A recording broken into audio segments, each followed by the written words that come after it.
प्रणाम आचार्य जी। जो इनका क्वेश्चन था वही मेरा भी क्वेश्चन है। मैं जब पहले आपके वीडियोस देखती थी और अभी भी जैसा आपने बताया कि आप एक कॉन्शियसनेस हैं, इससे पहले कि आप एक वुमन या लेडी हैं, तो बात यह है मेरे दिमाग में बैठ गई है। तो मेरे मन में बहुत शुरू से ही चीज़ें आती थी कि घर में खाना हम ही क्यों बनाएं, हमारे हस्बैंड क्यों नहीं बना सकते। इसका उत्तर हम दे देते हैं, आचार्य जी भी देंगे, पहले हम दे देते हैं। ठीक है, अभी मेरे घर में खाना मम्मी बना रही है या मेरी सिस्टर बना रही है। ठीक है, अब तुम बोले अब ये दोनों अगर कंप्लेन करेगी कि खाना हम ही दोनों क्यों बनाएं। ठीक है, वैलिड क्वेश्चन है। ठीक है, वैलिड क्वेश्चन है। लेकिन अभी रात में, ठीक है, रात में हम लोग सोए हुए हैं और अचानक से याद आया कि छत का दरवाज़ा खुला हुआ है। ठीक है, और थोड़ा सा हरकत है छत पे। ठीक है, क्या लगता है तुमको किसको जाना चाहिए छत पे? अब तुम लगा नहीं, तीनों जाओ, एक से भले दो, दो से भले तीन। सच में हम जाएंगे ऊपर। मेरे पास जो हथियार है, हथियार लेके ऊपर जाएंगे हम। साथ में मिलों को नहीं लेके जाएंगे। क्यों? क्योंकि क्या पता उसके पास पिस्टल हो, क्या पता इसको ठोक दे। अब तुम बोलेगा क्या तुम बुलेट प्रूफ पेन के गया है, तुमको नहीं ठोक सकता? ठोक सकता है, बिल्कुल ठोक सकता है, लेकिन हम जान देंगे अपने फैमिली को बचाने के लिए। ठीक है, और तुम इसमें एक और चीज़ बोलेंगे हम, तुम्हारा तो घर में बैठ के ऐसे तुम लॉजिक लगा ले रहा है, लेकिन जब एक्चुअल में ऐसा कुछ सीन होता है ना जिसमें इस तरह का सर्वाइवल पे आता है बात, तुमको बहुत 90%, 10% रेयर होता है केस, लेकिन 90% केस में दिखेगा कि डिफ़ॉल्ट रिएक्शन जो फीमेल का होता है वो होता है अपने आप को पहले बचाने का, छुपने का, भागने का। इसमें कुछ गलत नहीं है, हम बस एक बात बता रहे हैं। और मेल का रिएक्शन होता है कि हम कैसे इसको, जो थ्रेट है इसको हम उसको ख़त्म करें। वो भागने के फेर में नहीं रहता, वो उसको न्यूट्रलाइज करने के फेर में रहता है। तो वही दोनों का रोल डिफरेंट है बेसिकली। अभी रात में ही किसी को मान लो स्टेशन से लाना है, ठीक है, तो ठीक है हम नहीं जाते हैं, हम सिस्टर को भेज देते हैं। कैसा लगेगा? रात में 10 बजे हम अभी सिस्टर को भेजेंगे स्टेशन लाने के लिए, अगर पापा को आप घर लाना है या भैया को लाना है घर, या कोई रिश्तेदार को घर लाना है स्टेशन से। तो जेंडर का कुछ कुछ रोल है जो डिफाइंड है, और वो डिफाइंड है इसके पीछे नहीं कि कोई बड़ा काम है तो मेल करेगा, छोटा काम है तो फीमेल करेगा, ऐसा कोई बात नहीं है। ये लोग तो तुम लोग नया नटंकी निकाल दिया। ठीक है, अब सर का बात सुनते हैं आप थोड़ा, नहीं तो हम तो इस पर अभी लगातार ही बोलते हैं। ऐसा है कि हम शुरू से ही देखते आए हैं कि घर में या फिर अपने इन लॉज के यहाँ जो घर का काम करती हैं वो औरतें ही करती हैं, और बाहर का काम जो है अगर जॉब भी कर रही हैं तब भी घर की सारी रिस्पॉन्सिबिलिटी उनकी ही होती है। मेरे साथ भी ऐसा ही था। मैं जॉब करती थी और सारी घर की रिस्पॉन्सिबिलिटी भी मेरी ही थी। जॉब मैंने इसलिए छोड़ी क्योंकि मुझे बर्डन लगता था, मुझे बाहर का भी करना पड़ता था और घर का भी करना पड़ता था। मैंने 4 साल पहले जॉब छोड़ी है, तो मेरे अंदर एक बहुत ज़्यादा अजीब सा डिप्रेशन आ गया है। फिर मैंने आपके वीडियोस देखना शुरू किए, तो मुझे समझ में आया कि मे बी मेरे डिप्रेशन का एक ही रीज़न है, because of my not doing anything worthwhile. तो फिर उसके बाद मुझे लगने लगा कि मुझे कुछ तो ऐसा करना चाहिए जिससे मेरी लाइफ फ्रूटफुल हो, ऐसा लगे कि हाँ मैंने कुछ तो किया। और बेसिकली मुझे ऐसा लगता है कि प्रॉब्लम जॉब की भी नहीं है, क्योंकि जॉब तो मैं कर ही रही थी 4 साल पहले तक, बट हैप्पीनेस तो तब भी नहीं थी। तो मुझे ऐसा लगता है कि प्रॉब्लम वो एक केज की है, जिसमें हमें लगता है कि एक केज जो एक सिस्टम है उसमें घर में कि ठीक है आपको ये करना है, आपको ये कहना है, आपको ये करना है, फिर एडिशनल रिस्पॉन्सिबिलिटीज़। बहुत ऐसे इंसिडेंट्स हुए हैं जहाँ पर मुझे सुनना पड़ा है कि आपका कोई कंट्रीब्यूशन नहीं है घर में और आप कुछ भी नहीं कर रहे हो, आप यूज़लेस हो। और बहुत ज़्यादा फील होने लगा है, आई कैन डू इट, मैं अपना कर सकती हूँ, तो फिर मैं क्यों सुनूँ।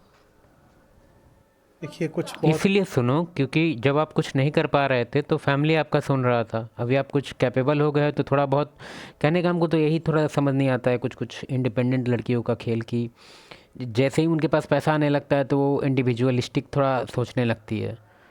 तो कभी अभी जो लास्ट डायलॉग है मैम का वो सुनो। अब मैम पे हिट नहीं कर रहे हैं हम, बस एक बात सुनो पहले मैम का लास्ट वाला। आप यूज़लेस हो और बहुत ज़्यादा फील होने लगा है, आई कैन डू इट, मैं अपना कर सकती हूँ, तो फिर अपना मैं सब लोग कर सकता है, तुम्हारे पापा भी अपने आप से सब कुछ कर सकते थे, फिर भी तेरे को पाले ना, वो भी तो बोल सकते थे कि हम अपना करेंगे, तो अपना देखो। अब तुम उस टाइम 2 साल की रही होगी, अबा तबा काबा, तेरे को तो समझ में भी नहीं आएगा उस टाइम तेरे पापा क्या बोल रहे हैं, क्योंकि 2 साल की है।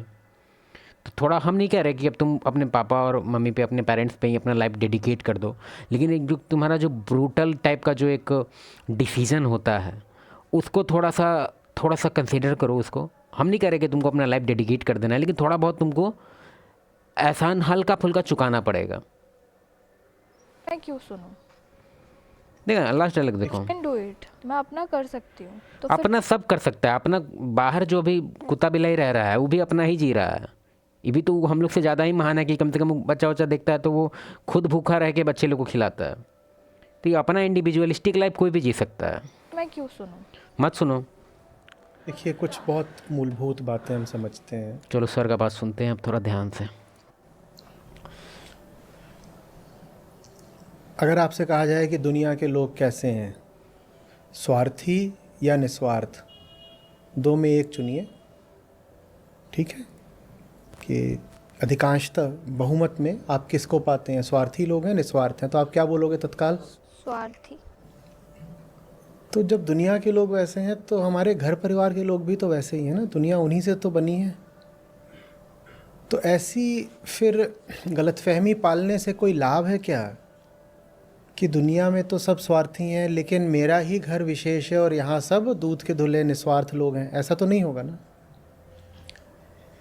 दुनिया में अगर सब स्वार्थी हैं या अधिकांश लोग स्वार्थी हैं, तो कोई अगर किसी को 100 रुपये भी देगा, 100 रुपये भी देगा तो किसी मतलब से ही देगा ना, हाँ या ना? ऐसे ही तो नहीं।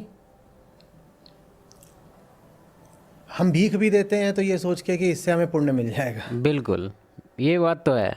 भीख भी देते हैं, या फिर कुत्ता बिल्ली को नहीं बोलता है कि हम नेचर लवर हैं, हम पेट लवर हैं, और बाहर में कुत्ता को तुम बहुत देखा होगा आजकल इंटरनेट पे रील्स वैसा बनता है जिसमें कि आदमी कुत्ता को खिला रहा है, वीडियो रिकॉर्डिंग कर रहा है।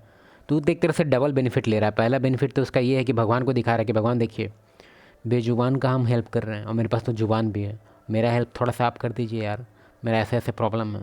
वो दिल से बात करता है, नहीं भी बात करता है तो सबकॉन्शियस लेवल पे वो जानता है कि भगवान पावरफुल है, मेरा एक गुड डीड देख के वो पॉइंट टेबल पे मेरा नाम लिखेंगे और मेरे लिए कुछ अच्छा करेंगे।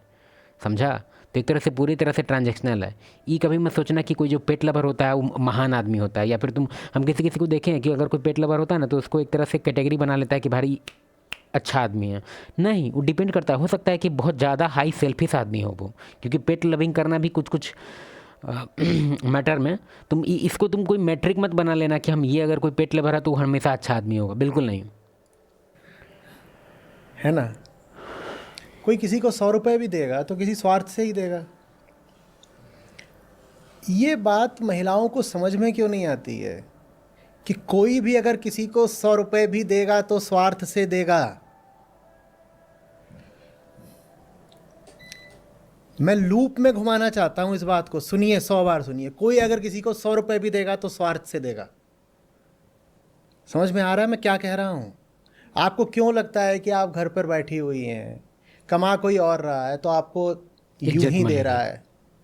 वो होप स्ट्रैटेजी है कि भाई ठीक है अभी खिलाने के लिए खिला रहे हैं, कुछ दिन में इसका नौकरी लगेगा तो मेरे अभी कुछ होगा, मतलब होप स्ट्रैटेजी पे दुनिया चलता है। ठीक है, अभी फॉर एग्जांपल एक चीज़ तुमको बताते हैं जो काफ़ी रिलेटेबल होगा तुम्हारे लिए।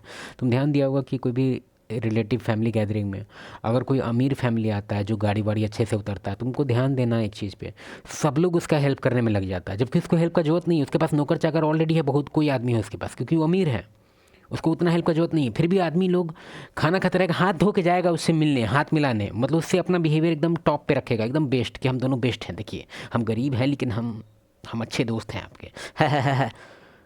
फालतू जोक मार देगा, हंसने लगेगा ये।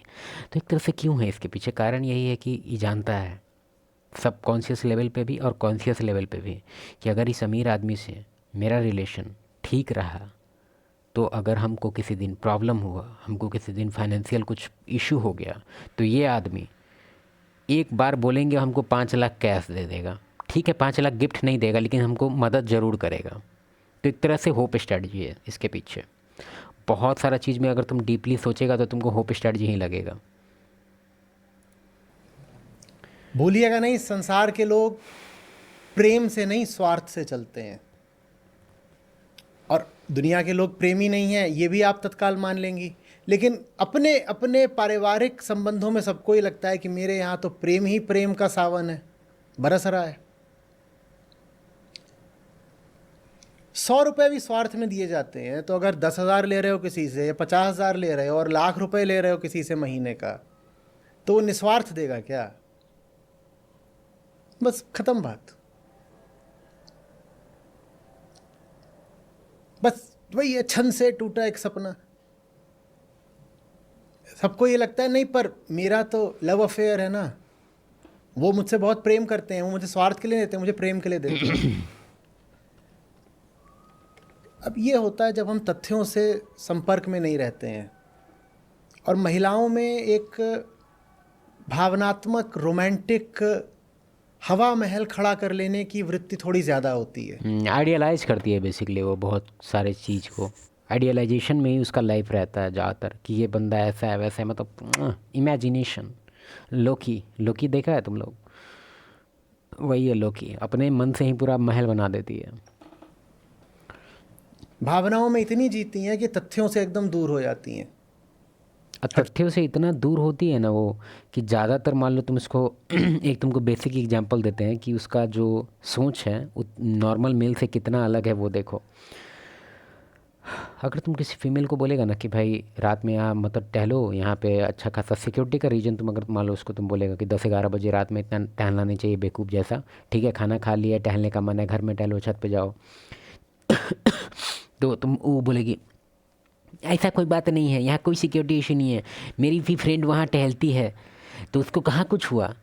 तो देख रहा है एक तरह से इसका जो थॉट है वो ऑब्जेक्टिव ट्रूथ पे डिपेंड नहीं करता है उतना। इसको लगता है कि भाई मेरी फ्रेंड, अब फॉर एग्जांपल अगर तुम एक उसको डेटा बताएगा कि ज़्यादातर जो डिवोर्स वाली फीमेल होती है उसका एक जो लाइफ का जो इंडेक्स होता है, हैप्पीनेस इंडेक्स, सर्वे के थ्रू भी है और बहुत सारा ऑब्जेक्टिव ट्रूथ है इसके पीछे, कि काफ़ी लो हो जाता है, ठीक है, काफ़ी डिप्रेसिंग लाइफ होने लग जाता है, कैट टाइप का, मतलब अजीब कैट लवर बन जाएगी, पेट लवर, कुछ भी इस टाइप से लाइफ उसका बहुत डिक्लाइन करता है बेसिकली। तो वो तुमको सब्जेक्टिव एग्जांपल देगी अपना, मेरी एक फ्रेंड है वो दिन भर पार्टी करती है, उससे मेरी तो बहुत खुश होती है, मतलब उसका मतलब एक तरह से पूरा जो अपना वो लाइफ का कोई भी जो उसका क्वेश्चन होता है उसका आंसर वो आस पास ही ढूंढती है। वो एकदम ये नहीं सोचती कि भाई इसके पीछे अगर कोई रिसर्च है, इसके पीछे कोई ऑब्जेक्टिव ट्रूथ है, उससे उसका मतलब नहीं है। वो अपने फ्रेंड वगैरह से ही वैलिडेशन लेगी या फिर ये लेगी, अप्रूवल लेगी कि भाई हाँ ये ठीक है कि नहीं। बात समझ रहा है तुम? हकीकत क्या उन्हें नहीं पता होता। वो पतिदेव जो दफ्तर में अपने भाई का भी काम ना करे बिना घूस लिए, गरीब का भी खून निचोड़ ले बिना घूस लिए उसका काम ना करे, वो घर में आके निस्वार्थ हो जाता होगा, प्रेमी बन जाता होगा, बोलो। तो आपको दिखता क्यों नहीं है कि ये जो आप घर में बिना कमाए बैठ जाती हैं, ये कहीं ना कहीं कोई बार्गेन ही चल रही होगी, नहीं तो कोई आपको ऐसे नहीं पालने वाला। कुछ तो वो आपसे वसूल रहा होगा, और जो वसूल रहा है वो बहुत खतरनाक है। वो आत्मा वसूल रहा है सीधे। तन वसूल रहा होता चलो ठीक है झेल लेते, तन का सौदा था। मन भी छीन रहा होता तो भी चलो किसी तरीके से दिल पे हाथ रख के, वो आत्मा वसूल रहा है। और वो अपनी जगह कह रहा है कि जायज़ है उसका ऐसा करना। वो कह रहा है इतना सारा पैसा,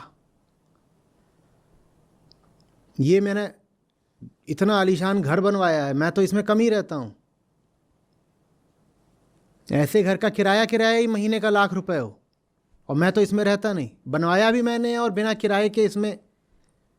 लेकिन अब जब रोमांटिक मकड़जाल बुन रखा हो तो सच्चाई दिखाई नहीं देती। फिर लगता है कि I am the lady of the house, I am the queen of this property. काहे की क्वीन? तुम्हारा क्या है उसमें? तुम्हारा क्या है? और यही बात जब मैं बोल देता हूं तो जो पूरा पुरुष वर्ग है वो बिल्कुल एकदम कुपित हो जाता है मुझ पर, कहता है ये महिलाओं को भड़का रहे हैं। भाई पुरुषों, तुमने अपनी ज़िंदगी भी तो नर्क कर रखी है ना, व्यर्थ कमा कमा के। सर का वीडियो देख लेना, हम डिस्क्रिप्शन में लिंक डाल दे रहे हैं, ठीक है? हमको कहीं निकलना है अभी।